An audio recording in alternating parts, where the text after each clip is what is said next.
Dear beloved Thay, dear beloved brothers and sisters, dear friends, thank you for being here. Today is September 23rd, 2018, and we have a day of mindfulness. And I'm very happy to see all of you here, and especially my young brothers and sisters who were just ordained less than 2 weeks ago. 2 weeks now? Exactly 2 weeks. Let us bloom flowers.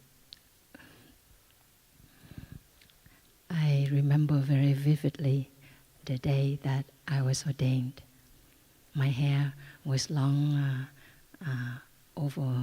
way below my waist, and before the ceremony, Sister Jewel, Sư cô Châu Nghiem, she and I sat in front of the meditation hall. It was in the upper hamlet, and she got our comb and combed my hair and braided my hair and played with my hair for the last time.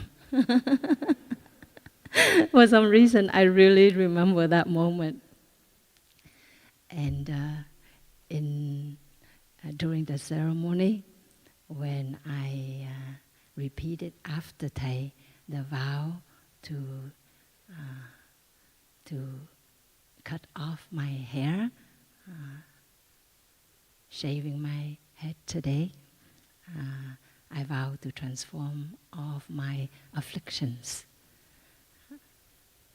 Cạo sạch mái tóc, nguyện cho mọi người dứt hết phiền não, độ thoát cho đời. So shaving my hair completely today, I vow to transform all of my afflictions and to help all living beings to transcend the path of sorrow. And I read very loudly, I repeated very loudly, and tears were streaming down. I felt that moment very deeply, and even in this moment, after over 18 years now, that moment is still very alive in me. And afterwards, after our hair was cut and shaven, and we had a chance to take some pictures with our teacher, and I knelt up next to him, and I bowed to our teacher, who we call Thay. I bowed to him, and I said, "Respected Thay, I will do my best to practice so not to disappoint, not to betray your love and trust." And Thay, I was on his side, and he looked over like this, and Thay said to me, "Thay trusts that you will do that, and you will help many people." And these words, his words are still very alive in me. And my novice years, the first 3 years, were not very easy. I cry often. I was infamous for crying in public and in private. I could cry anywhere, on the toilet stall, in line, sitting with the Sangha at formal meals, at night when I'm all alone. So, and when we had the first retreat for teenagers, I did not want to participate in it. I would rather do something else than to take care of the teens, because looking at them brought up sad memories of my teenage years, and so I didn't want to work with them. And it's just like Thay knew his mind, and thus he knew his students' mind. Just one day, Thay just said to me, "My child, practice so that one day you'll be able to help so many young people." And I remember another incident. there were Vietnamese people coming from Germany, from the United States, from many European countries, and we had a retreat for Vietnamese-speaking people. And I also felt a bit uncomfortable being around Vietnamese people, because my brother and I grew up in Vietnam, and we were children of the Vietnam War. We were Amerasians. So there was a lot of discrimination, a lot of denigration towards mixed children. And so to me, when I came to the US and living with foster parents, I was very happy to be away from the Vietnamese people. But it's just, wherever you go, there you are. After 16 years of being in the US and getting my higher education, I ended up becoming a nun. And I was a student of a Vietnamese teacher, and I was planted right in the midst of a Vietnamese community. And so I was not comfortable being around too many Vietnamese people. I just felt maybe it was just from me, not necessarily from them, because I think they were quite fond of me, but I just felt still that that complex, that sadness, that shame of being a mixed child. And so again, I also avoided them. And my teacher, he just knew it. And so he said to me on one day, he said, "My child, keep practicing, and you'll be able to help many Vietnamese people one day." So Thay gave me many koans, many challenges, and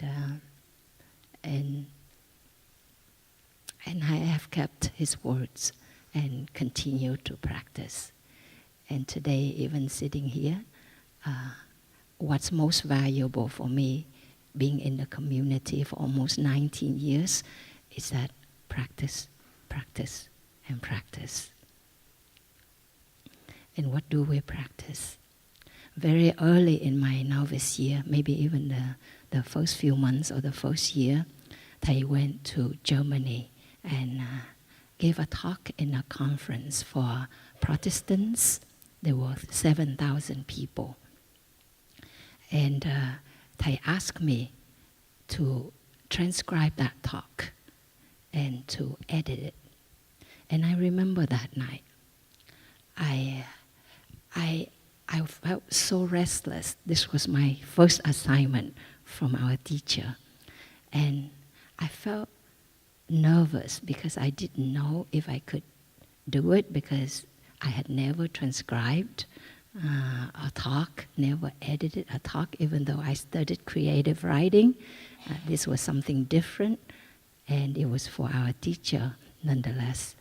And also I was at the same time filled with this sense of self-importance. Wow, Thay, not just anybody, Thay, entrusted this big task, in me. I'm going to transcribe this talk and have it published. And that night, it was already 10 o'clock, and I just couldn't be still. And I went on walking meditation in this circle, around this circle garden in New Hamlet. And I just took very, very slow steps, one step at a time. And I remembered all the years I struggled so hard in Vietnam and also in the US to justify to myself and to others that I am good enough, that I am worthy of a place in this world. I studied so hard, learning English at the age of 16 and a half. I actually went to college. I actually finished medical school. I went to residency. Trust me, that was not easy. But I was filled with this ambition and this strong determination to prove that I was worthy. So as I was doing the walking meditation around this garden, I remembered how hard I tried and still how empty I feel inside.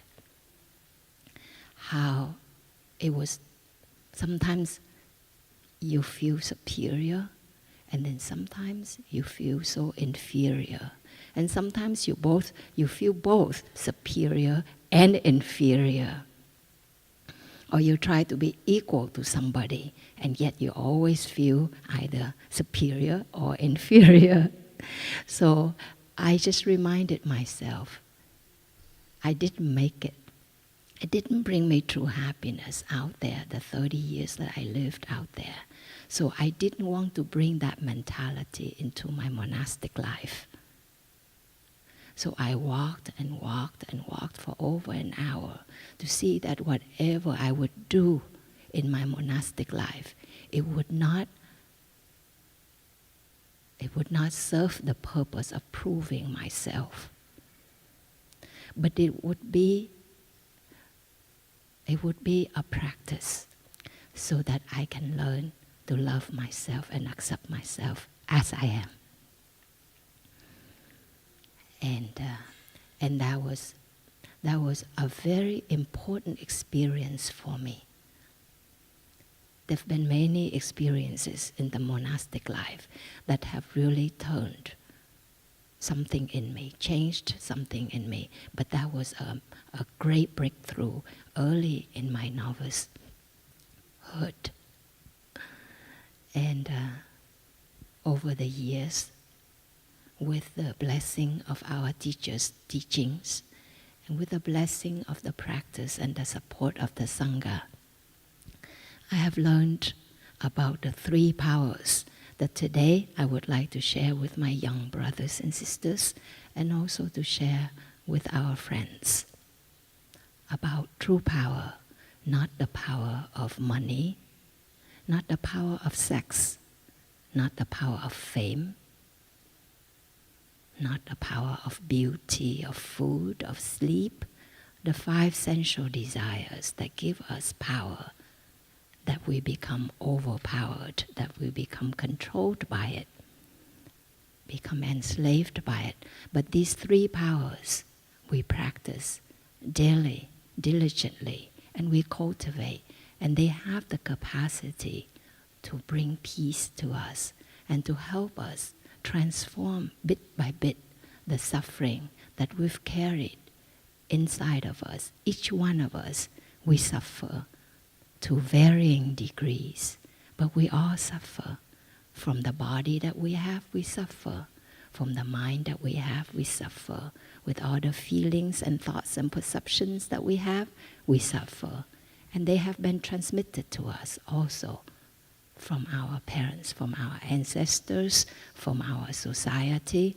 And so all of this mix of suffering, everything is there in us.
the three powers that we cultivate in our spiritual practice.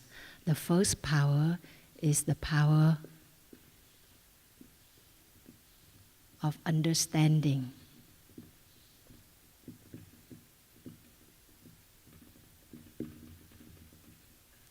The second power is the power of love. And the third power is the power of cutting off afflictions, or the power of transforming suffering.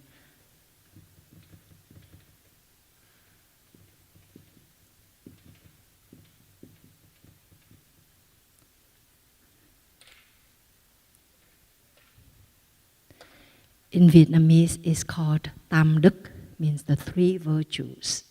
But our teacher translated it as the three powers. And that in itself carries great wisdom, because the virtues that we practice in our daily life, they become power. In our society, we are trained to be doers. You do this, you do that, you show this, you show that, in order to exert yourself, to prove yourself to be somebody.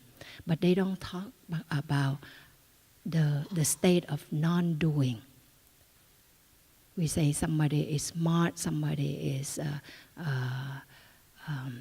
talented, can play instruments well, can write well, can be a great speaker, but we don't talk about virtues such as stability, freshness, solidity, gentleness. These are virtues in us, and they will induce the kind of thoughts that we produce in our daily life. They will result in the speech, in the words that we choose when we talk to others.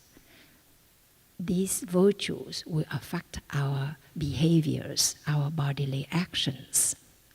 So, with the power of understanding, how do we practice to obtain this? It's through our practice of meditation, through our practice of mindfulness. We learn that meditation is like a bird with two wings. One wing is stopping, and the other wing is deep looking. Meditation is like a bird with two wings. Stopping and deep looking have to go in tandem in order for it to be effective, to be true meditation. Stopping means stopping our mind from running back to the past, being caught in the past, in the complexes that we have of inferiority, superiority, and equality. Getting caught in what happened in our lives as a child, as a teenager, as a young adult. Getting caught in what had happened and what could have happened.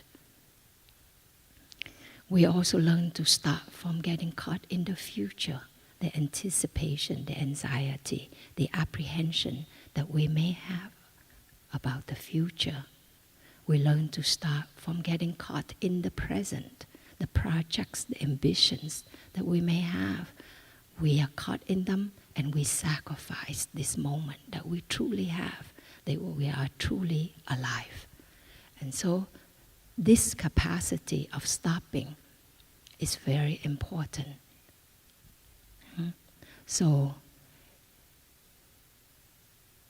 we learn there's a very deep teaching called Interbeing.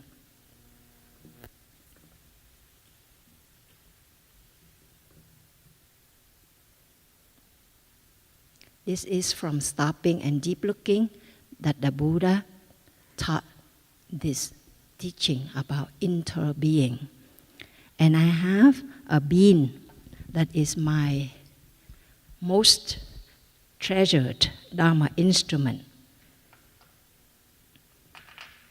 is a real bean. It's called a yin-yang bean. Half of it is white and half of it is black. And on the white half, there is a black dot. And on the black half, there is a white dot. And it's called a yin-yang bean. In the white, there's the black. In the black, there's the white. I call it an interbeing. An interbeing. Huh? And it demonstrates to the teaching of interbeing. The teaching of interbeing points us to right view of how we are. In us, there are our mother, our father, our ancestors, our society, our education, our upbringing, social circumstance. In the one, there's the all. The one contains the all. In stopping, there is deep looking.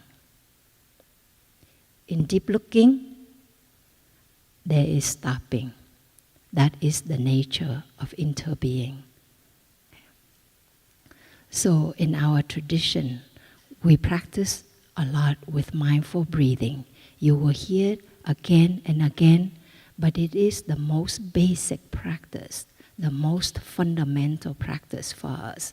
Whether you are here for the second time, or you are here for 30 years, or for our teacher who's been a monk for over 75 years. That is our fundamental practice, mindfulness of breathing. You are aware of the in-breath as it's flowing in. You are aware of the out-breath as it's flowing out. And because we learn to bring the mind to the breath, the mind stops wandering aimlessly to the past, to the present. The mind stops being caught in whatever that is happening. It brings itself back to the breath, to the body. That is a very deep practice of stopping. So let us practice that together. Come back to your in-breath. Recognize it as it is, in-breath. Recognize it as it is, out-breath. In-breath, out-breath.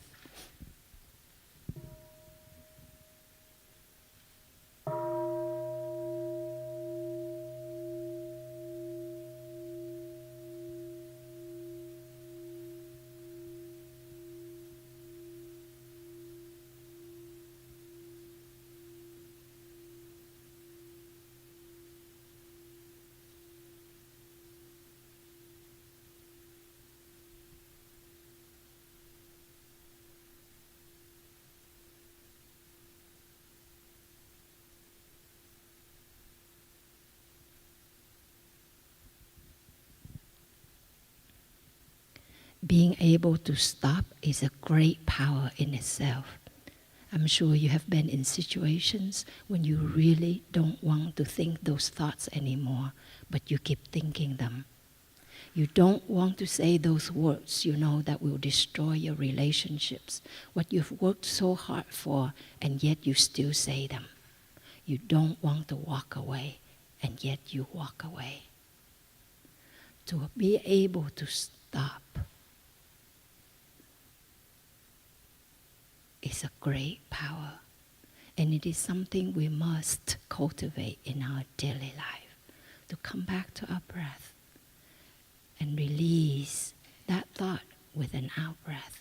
Release that word with an out-breath. Release that gesture. Just relax the body with the out-breath. And so daily we train ourselves a capacity to release, to let go, to relax the thoughts, to relax that feeling, to relax that tension in the body and in the perception that is stopping.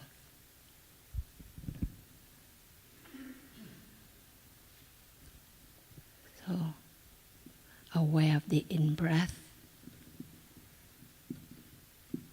aware of the out-breath.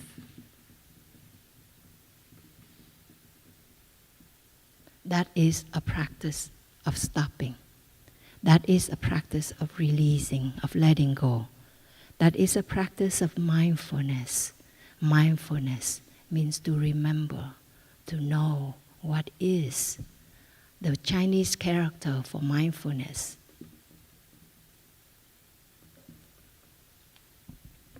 The uppercase is Nghiem, means now. The lowercase is Tam, which means heart or mind. So mindfulness means the mind that is in the now, in the here, or in short, mindfulness is the now mind. The now mind. The now mind is able to not hold on to the past or to get caught in the future. It can observe what is, what was, what will be with equanimity, but is not enslaved by it. That is the now mind. Yeah. The second exercise that we practice with our breathing is to follow the in-breath all the way through and to follow the out-breath all the way through. When I first practiced,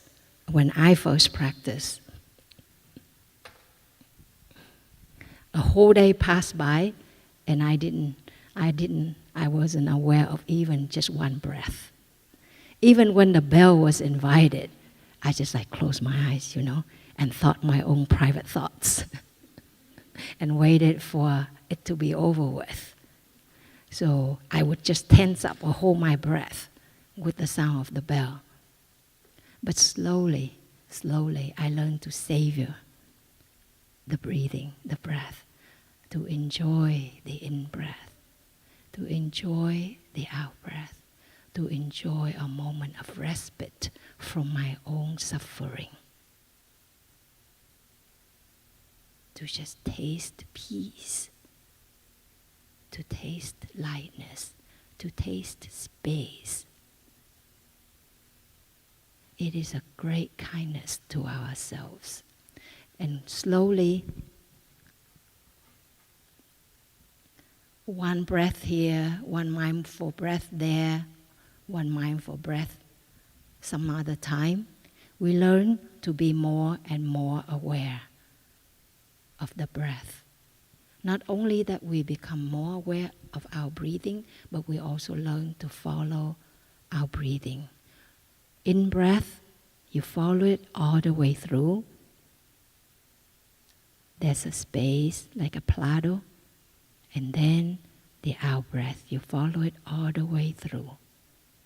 And there's a space, a pause, then a new in breath will arise and you follow it all the way through. There's a plateau, you rest, you smile and release the tension, and then you follow the out breath all the way through. It sounds incredibly simple, but it is incredibly challenging. If you ever practice, you will know you are not able to follow even just 5 breaths in a row without seeing your mind jumping to some other thing. Oh, what's next? What? Or some thoughts, some feelings, something will stir up in your mind. So this is a simple but effective practice to just say, come back, come back, come back. And to follow in-breath and out-breath all the way through is to train ourselves with concentration. Mindfulness, strung together bit by bit, and it becomes concentration. And bit by bit, that concentration helps us to have insights into ourselves, into our suffering and happiness, into the suffering and happiness of others. That is the power of understanding that is cultivated, and it manifests in our daily life with our practice of mindful breathing, mindful walking, mindful eating. With everything that we do, when we raise our hands, we learn to be aware. When we turn, we learn to be aware. When we sit down or stand up, we learn to be aware of our bodily movements. So in that moment, the mind is with the body, and there's not this schism, this split. Mind is elsewhere, while the body is left here all by itself to do things automatically, to not live our life. And then one moment we say, what have happened? How is it that I have grown old? Or how is it that now I'm so weak, I'm so sick, that I'm about to die, and I have not lived my life? I have learned that people who are afraid of death, that severely frightened about their death, most likely is because they have not lived their lives. If you live your life, if you are aware of your breath, of your body, and you take care of yourself in your daily life, you will not be so frightened by death. Because in practicing, you do see, for an out-breath to take place, you have to let go of that in-breath. And for the next in-breath to take place, you have to let go of the out-breath. And you see this constant flux and change. You see this nature of impermanence that is there in our breathing, in our walking, in our thoughts, in our feelings, in our perceptions. It's never the same. And so we learn to be familiar with life, and we learn to be familiar with death in our daily life. And the insight of interbeing is a great power. This power of understanding will help us to touch that love in us and to transform our afflictions. Our teacher has written calligraphies. Understanding is love. Love cannot be without understanding. Understanding is love. Let us enjoy a sound of the bell.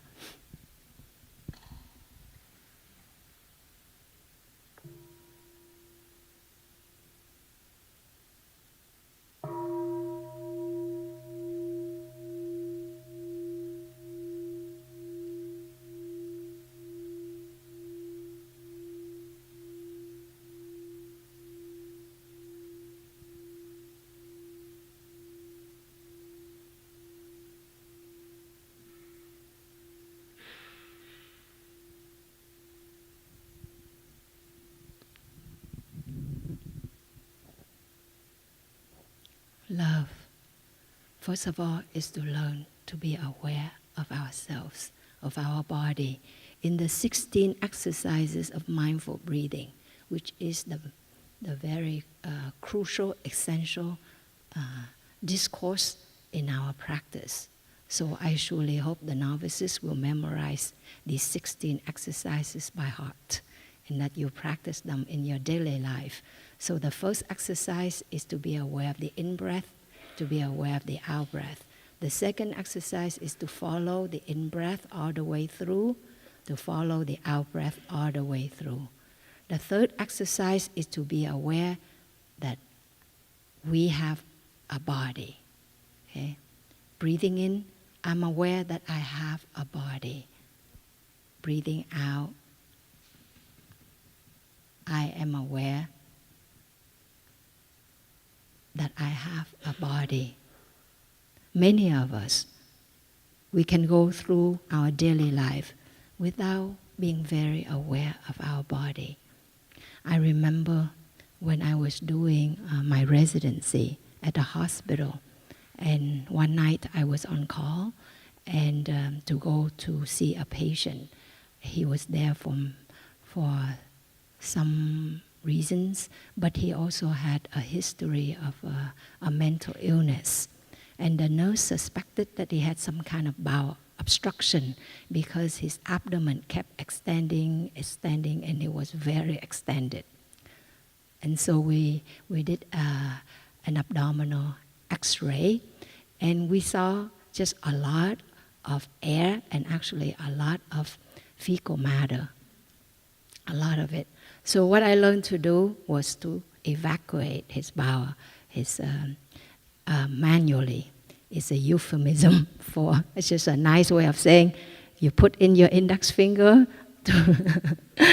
through the anus, you just turn it and you stimulate it and you evacuate the feces out.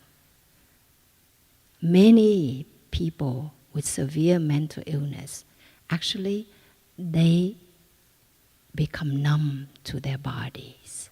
They're not aware of their bodies. They don't have the awareness of the need to empty their bowels, to empty their bladders, and therefore it's just shut down, kept inside. That is an extreme example, but I think many of us also suffer this. When we sit at a computer for hours, we're not aware of our bodily needs, right? And maybe after 2 or 3 hours that the message gets through and you're like, I need to go to the restroom. The next message you send to your mind is, wait, let me finish this, right? So you would suppress that need. And you work a little more and the message gets through half an hour later or 5 minutes later, and you suppress that message again and again. You try to block it, to suppress it, until you cannot hold off anymore. That's what we do. But in a spiritual practice, we learn to be aware of our body. Breathing in, I'm aware of my body. I'm grateful for my body. Thank you for carrying the pain of my life. Are you aware of which parts of your body carry your sadness, carry your anger, carry your stress, your insecurity, your confusion, your despair? Some of us carry our stress in our head. We have these restless thoughts that we cannot stop, that we suffer from insomnia, from headaches. Some of us carry it in our throat. We feel choked, suffocated. We can't breathe. Some of us carry it in our chest. We feel it's heavy, it's painful. We feel this tightening in our chest, this palpitation. Or some of us may carry it in our abdomen, abdominal organs, to have painful menstruation, to have diarrhea, irregular bowels, diarrhea, constipation.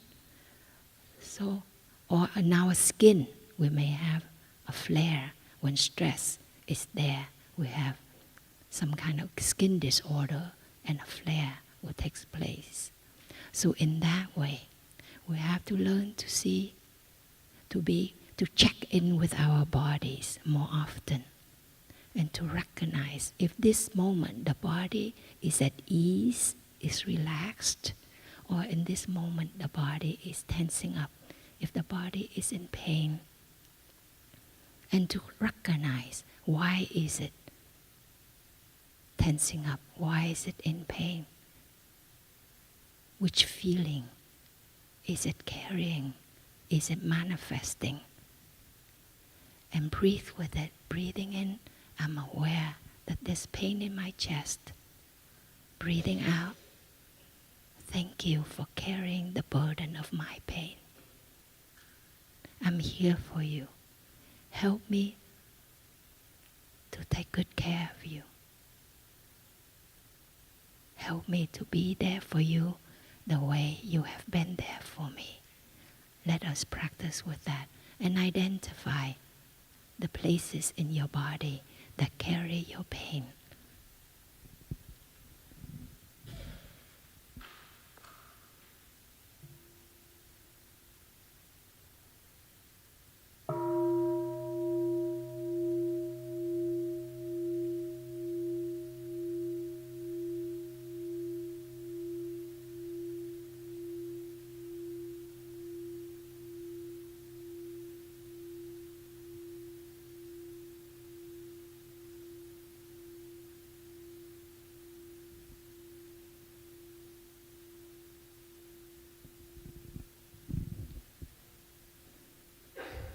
The fourth exercise of mindful breathing.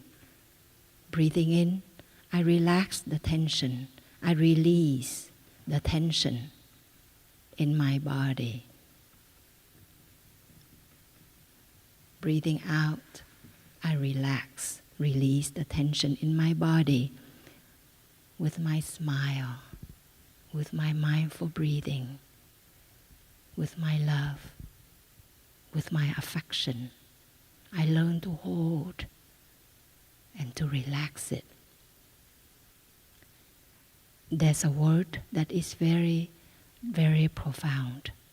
When I learned about this word, I felt something changed in my life. We all have heard of the word soulmate, right? And invariably, every time I ask children or young people or the adults, what do you think? What is a soulmate? They always say a soulmate is somebody who understands them, who accepts them unconditionally, who loves them. But in Vietnamese, the word soulmate is tri kỷ. And all Vietnamese people also believe that a soulmate is someone outside of us. But when I learned some Chinese characters, I learned that tri means to remember, to know, to master. And kỷ means oneself. So a soulmate is one who remembers, who knows, who masters herself. Is one who remembers, who knows, who masters himself. This is a soulmate. And so in our practice, when we learn to come back to our in-breath and out-breath, we learn to be a soulmate to our breathing. And to realize when we are angry, our breathing pattern is different. When we are sad or in despair, our breathing pattern is different. When we are sick and when we are dying, we breathe differently. We breathe differently in different situations. Our breathing reflects our mind. We may not know very well our mind, but if we learn to be friend with our body, we will know our mind. This is to be a soulmate of our breathing. We learn to be a soulmate of our body, to know where it carries the pain and sadness and the trauma, and to embrace it and to relax it, to care for it. We learn to be a soulmate gradually of our feelings and thoughts, which are the next exercises of mindful breathing, to embrace the feelings and to care for the perceptions. And this is the power of true love.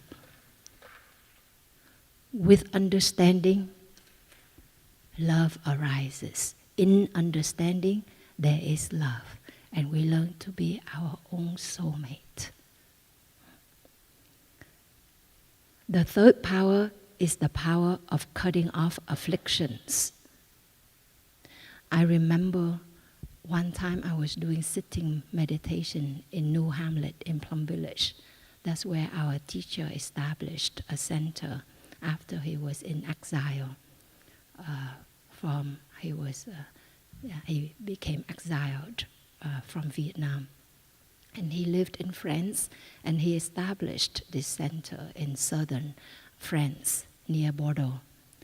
And our hamlet, the meditation hall, had been sort of like a warehouse. I don't know if they store grains or they kept cows, but these walls were made of stones, blocks of stone stacked on each other. And one evening, as we were doing sitting meditation, I was staring at this wall, and just a question arose. How has this wall arisen in me? How is it that I'm so walled off by them? So cut off by myself, from myself, and from others. Outwardly, sure, I was smiling and talking. Outwardly, sure, everything seemed to be okay, except when I kept crying. But really, inwardly, I didn't even know who I was. I didn't know how to care for myself. And this wall, I kept staring at it, following my breathing, relaxing my body, and looking at this wall. And after a while, an insight arose.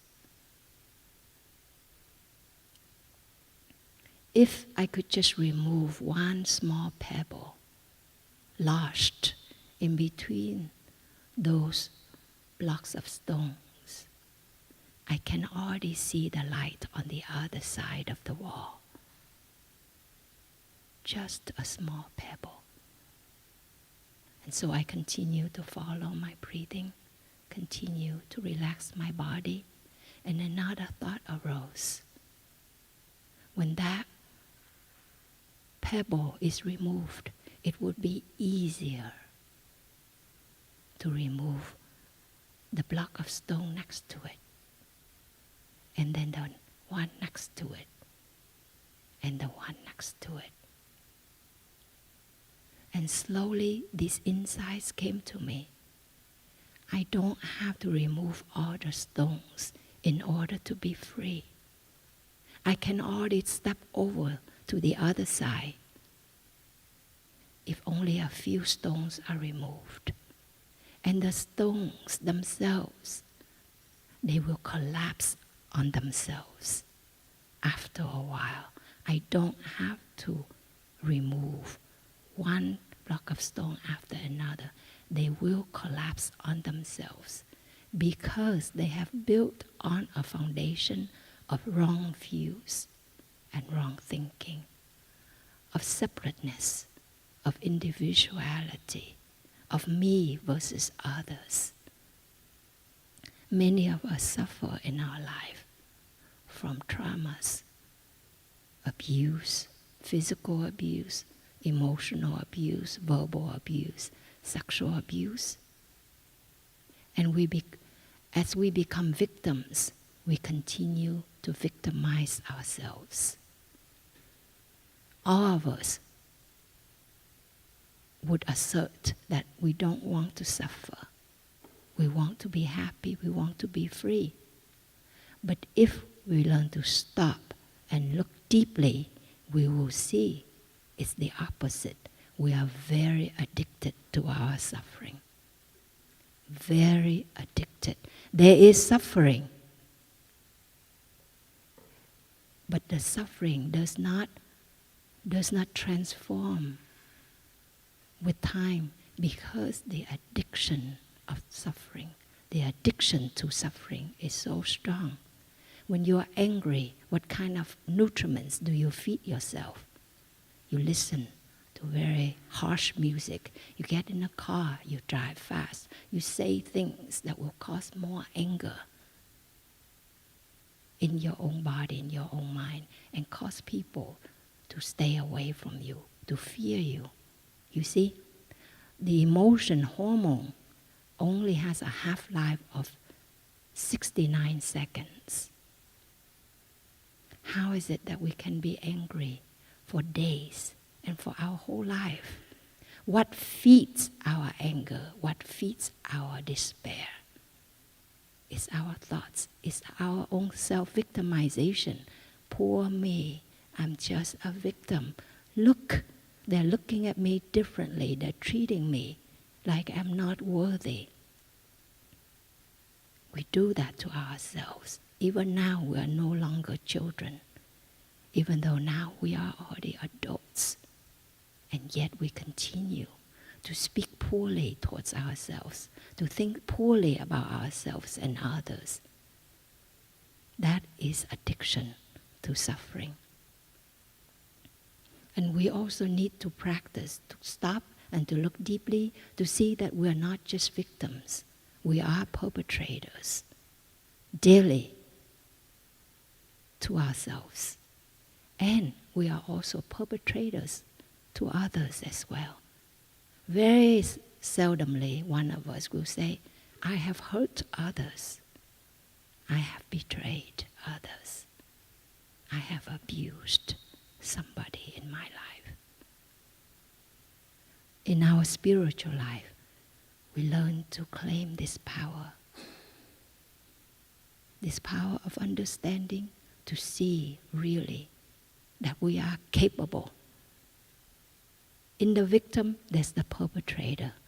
In the perpetrator, there is the victim. We learn to look at it squarely, honestly, and to say, I'm sorry. I'm sorry that I have caused pain to myself. I'm sorry that I have hurt you.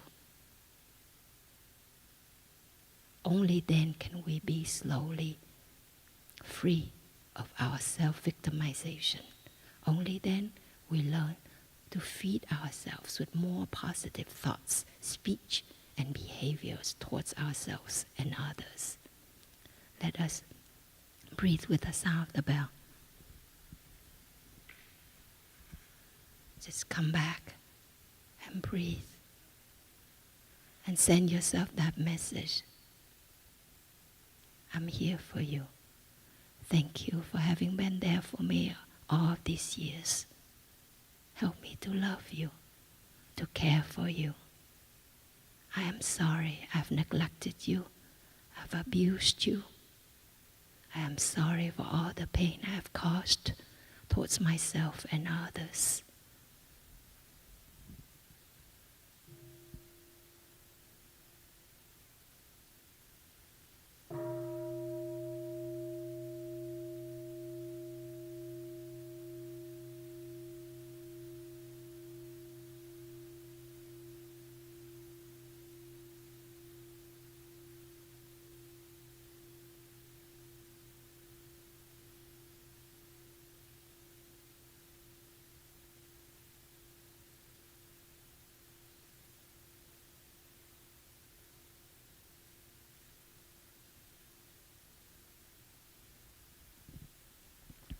The power we cultivate in our spiritual life is different from the power outside. Out there, you learn to be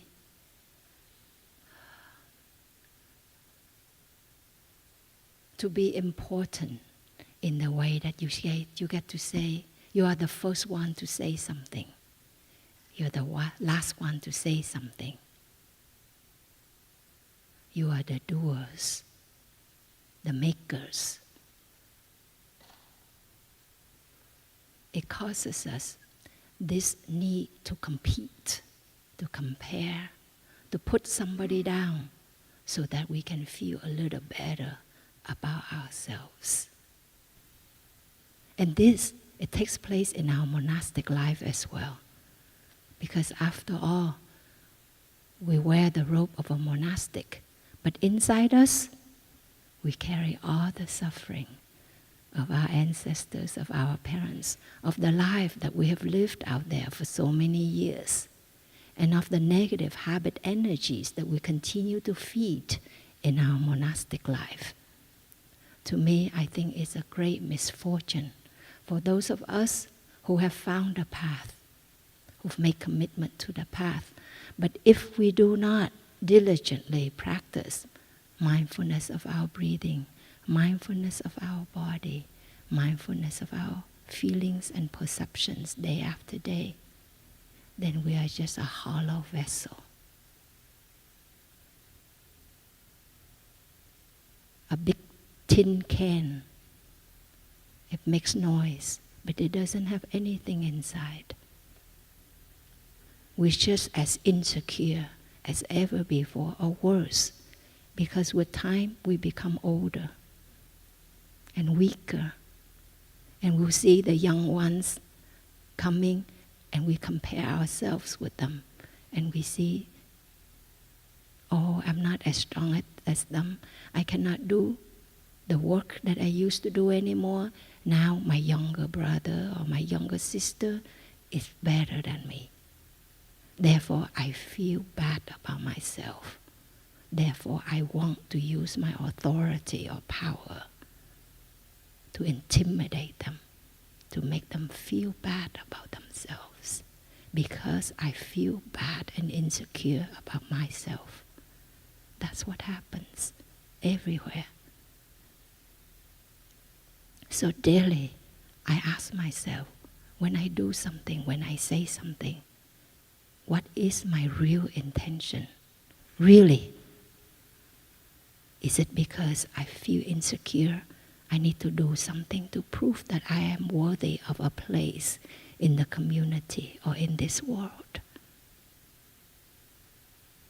Is it because I want somebody to look bad so that I can feel better about myself? It's good. It's painful to ask yourself those questions, but ask them often, because they will bring us this power of understanding and of true love.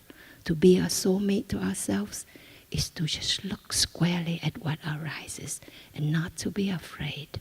Not to say, oh no, I'm better than that.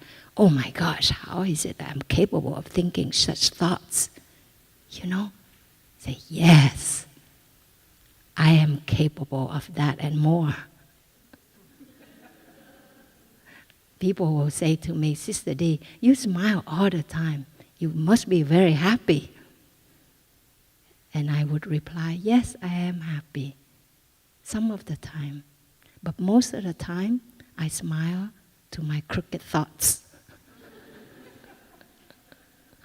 Humor is a great thing.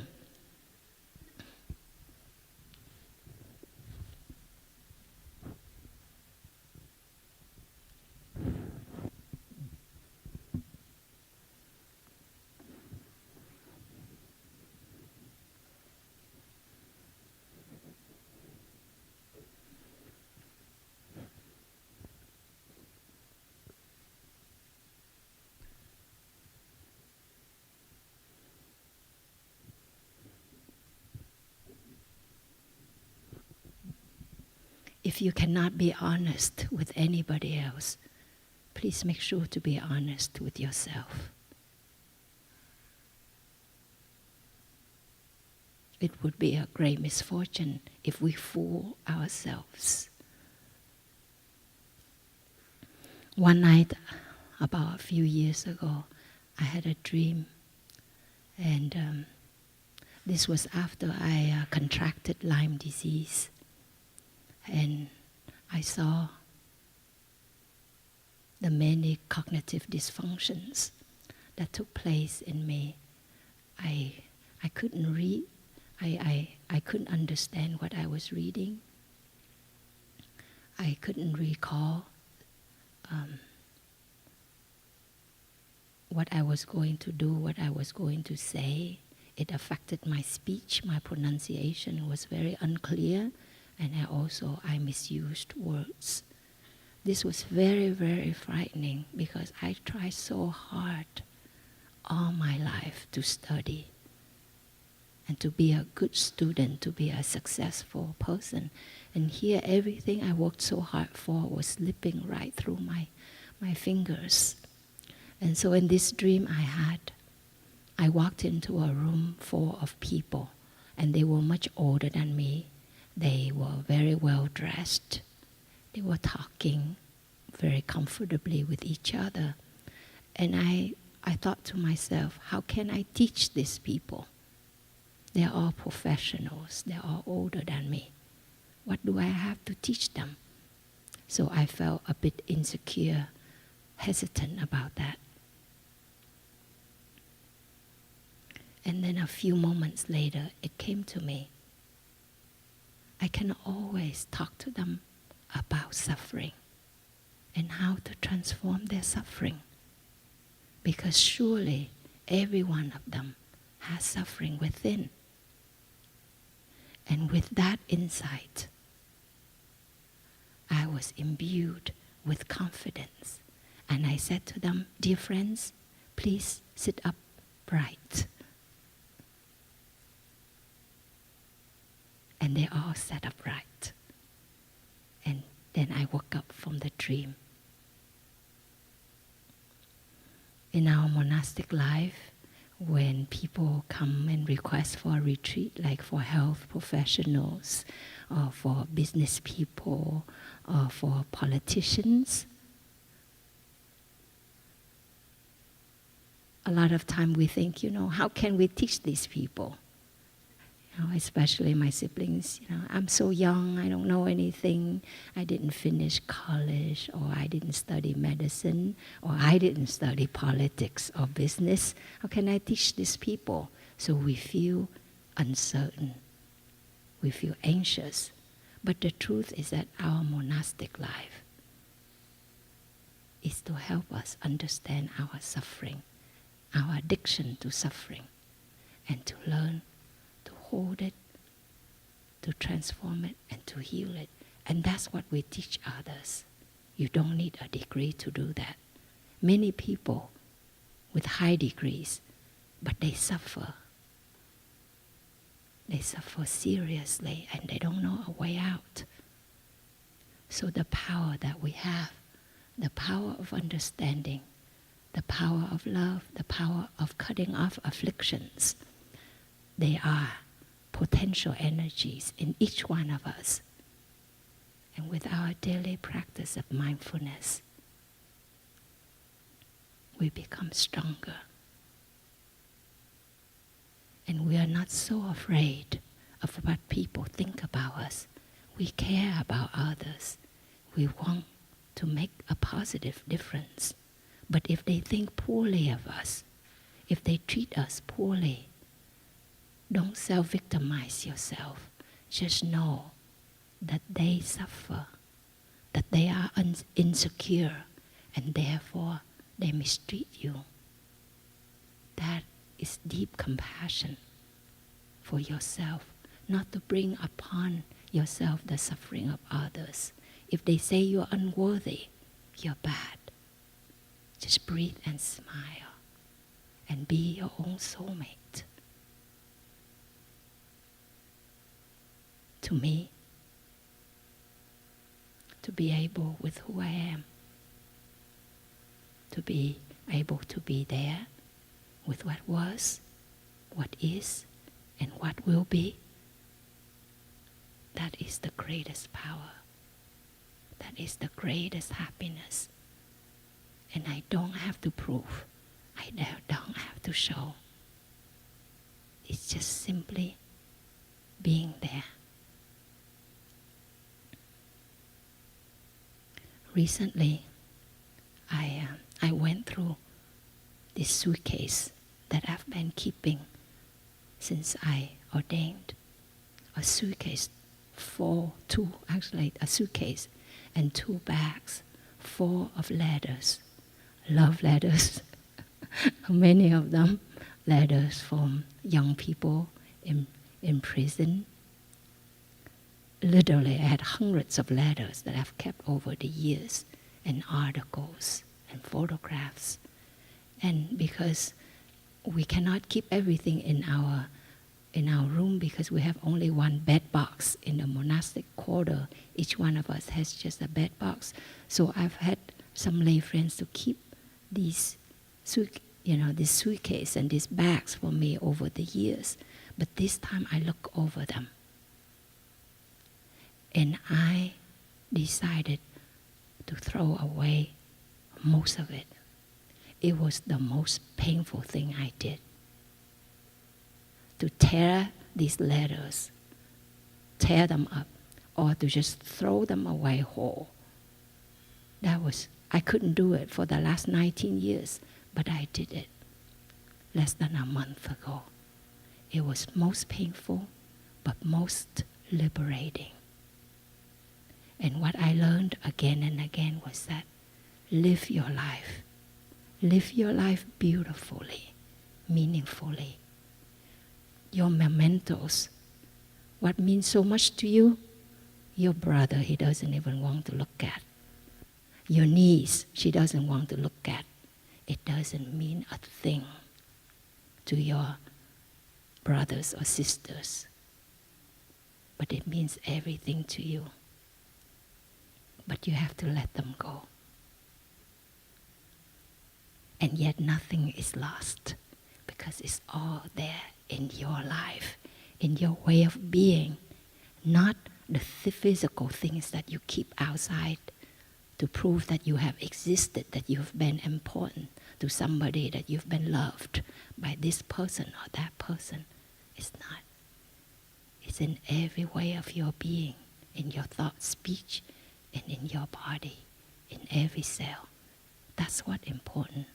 And the rest, it becomes recycling matters, materials. Okay? They become recycling materials or just garbage. So my dear ones, thank you so much for being here today. And I hope that you will continue to take refuge in the community, to continue to take refuge in these very basic practices so that you truly touch these great powers in you and to make a difference in your life and in the lives of others. Thank you. Let us sit up beautifully and enjoy 3 sounds of the bell.